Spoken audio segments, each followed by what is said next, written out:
Sahabat Excellent, mari kita lanjutkan perbincangan kita yang cukup menarik tentang cloud computing.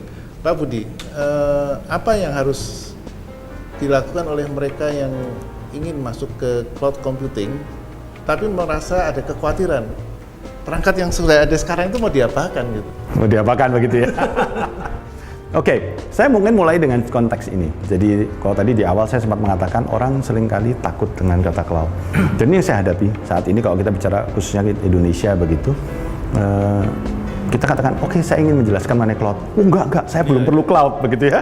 Umum sekali begitu ya. Ketakutan ya. Ketakutan ada, padahal kita bilang kalau kita nggak masuk cloud, atau paling tidak kita tidak menyiapkan diri kita untuk cloud, kita akan ketinggalan di bisnis. Nah, satu hal yang kita bisa katakan dari sisi ini adalah bagi mereka yang sekarang ini sudah masuk cloud, kemudian kita melakukan survei sebenarnya. Jadi ada satu survei yang dilakukan untuk mereka kurang lebih sekitar 1.000. Jadi di dunia ini sudah barangkali ada sekitar 1.000-an lebih begitu ya, company yang sudah masuk ke dalam dunia cloud. Mereka sudah siap dengan infrastruktur untuk cloud dan mereka punya pengalaman dari sisi itu. Kemudian kita lakukan survei dan yang dikatakan adalah hasilnya ternyata tidak ada satupun company yang akan bisa menggunakan cloud secara murni atau katakan IT-nya 100% cloud. Karena apa? Sebuah perusahaan pasti mempunyai data-data atau sistem-sistem yang memang tidak perlu di-cloudkan. Contoh paling simple, sistem financial mereka. Ya, internal untuk financial tentunya bukan sesuatu yang perlu dilihat orang lain begitu ya. Kemudian juga masalah personel, kemudian masalah inventory yang ada di dalam. Barangkali sesuatu yang tidak perlu di-cloudkan. Ya, tetapi juga perlu dipikirkan company-company misalkan seperti banking, di mana dia punya banyak cabang. Ada data yang perlu di-sharing, tetapi hanya antar cabang, internal bank, tidak perlu ke orang luar. Dan kemudian ada informasi yang memang perlu keluar, sehingga pada kenyataan yang ada, semua perusahaan yang mengatakan saya sudah masuk ke cloud, sebenarnya mereka masuk ke dalam dunia hybrid cloud, bukan hanya cloud. Jadi ada bagian yang memang tetap menggunakan sistem yang silo karena memang security perlu dijaga begitu ya, keamanan data yang perlu dijaga.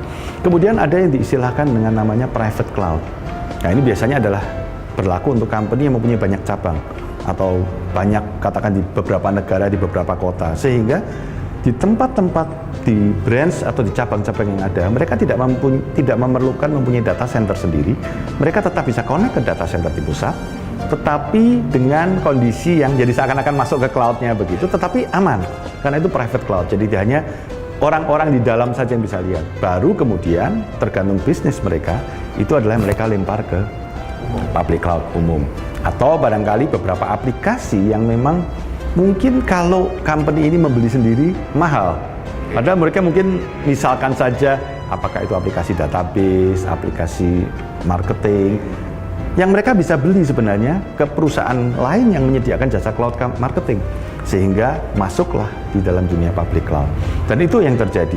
Jadi bagi mereka yang ingin masuk ke cloud sekarang tidak perlu takut, karena sebenarnya bukan berarti data Anda, wah ini saya di cloud kan data saya seperti apa begitu ya. Enggak, Anda cloud kan saja sesuai yang diperlukan. Kalau memang itu menjadi satu hal yang harus disimpan sendiri, biarkan itu tetap terkotak. Dan yang kedua adalah bagaimana kalau itu diperlukan di antara Anda sendiri, buatlah private cloud. Baru kemudian yang memang akan dilempar keluar, itulah masuk ke dalam public cloud. Gitu Pak. Ya, jadi setelah mendapat keterangan ini, mestinya sahabat Excellent tidak perlu takut ya untuk masuk ke dunia cloud. Nggak perlu lagi Pak, nggak perlu lagi. Harus mempersiapkan diri, karena kalau tidak ini ketinggalan ya. Kita Indonesia bakal terbuka, wah ini nanti repot nanti kita kalau nggak akan ketinggalan. Ya, lalu selama pengalaman Pak Budi, apa kendala yang selama ini bagi orang yang mulai masuk ke dalam cloud? Kendala-kendala yang ada. Tentunya kendala-kendala yang pertama, jadi mungkin saya buat atau saya mulai dengan sebuah survei saja ya.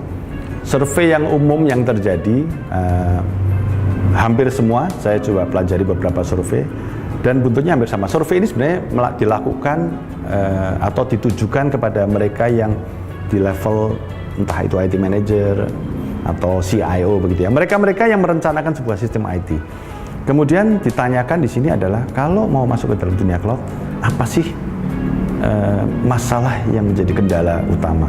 Dan ternyata hampir seragam. Mereka mengatakan budgetnya limit, di limit begitu ya, limited budget gitu bahasa Inggrisnya. Atau barangkali jadi hampir semua industri sekarang itu mengatakan kita harus makin efisien, kita harus konsentrasi pada bisnis core kita, sehingga bisnis-bisnis penunjangnya cost-nya makin direndahin, dikecilin begitu ya. Dan itu menjadi satu kendala yang selalu dihadapi. Dan saya percaya di Indonesia pun kalau akan masuk, itu yang menjadi pemikiran pertama. Tidak bisa dipungkiri bahwa yes, kita perlu invest memang, tetapi tentunya jangka panjang adalah bagaimana kita akan mendapatkan efisiensi yang ada. Nah, itu adalah kendala-kendala yang dihadapi. Bagaimana menghadapinya? Tentunya ada banyak hal yang kita bisa lakukan untuk mengatasi itu, gitu ya. Karena memang kalau kita bicara dengan budget limited, semua menghadapi, tetapi ada banyak cara untuk kita bisa memanfaatkan budget yang sedikit, tapi mendapatkan fungsi IT yang besar. Itu yang pertama. Kemudian yang kedua, barangkali kita bicara dengan SDM, atau kalau kita bilang pengetahuan teknikal dan kemampuan yang ada. Itu menjadi kendala yang kedua, ya. Dan yang ketiga, tiga besar ya, yang tiganya adalah kita bicara dengan infrastruktural dari sisi mungkin bahasa Indonesia lebih gampang bandwidth-nya lah, begitu ya. Di Indonesia, jadi kalau ICT kan I-nya sudah oke, C-nya ini kadang-kadang kita masih problem begitu ya. Jadi beberapa tempat saya sendiri kadang-kadang masih kesulitan di tengah jalan, wah tiba-tiba nggak dapat sinyal begitu ya. Plain itu, atau 3G-nya hilang gitu, tinggal 2G begitu, sehingga data kita tidak bisa koneksi. Dan itu kendala yang dihadapi, dan saya kira sangat relevan, itu yang akan dihadapi di Indonesia.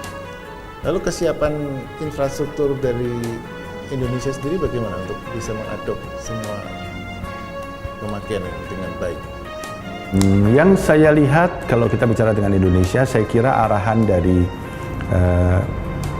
perusahaan-perusahaan yang bergerak di bidang ini, baik itu di information technology maupun di communication-nya, itu saya kira sudah menyadari ini dan mereka menuju ke sana. Jadi saya kira penyediaan bandwidth sekarang makin baik, ya.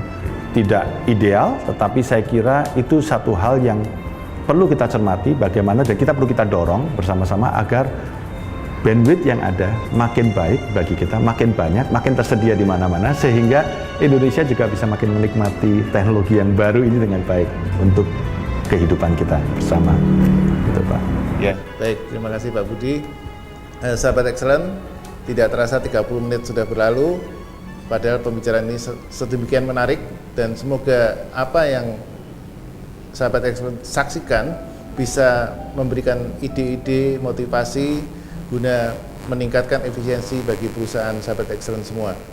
Saya Sutyono Gunadi dan Budi Sabekti serta seluruh kru yang bekerja pada hari ini mengucapkan terima kasih atas perhatian Sahabat Excellent semua. Strive for excellence.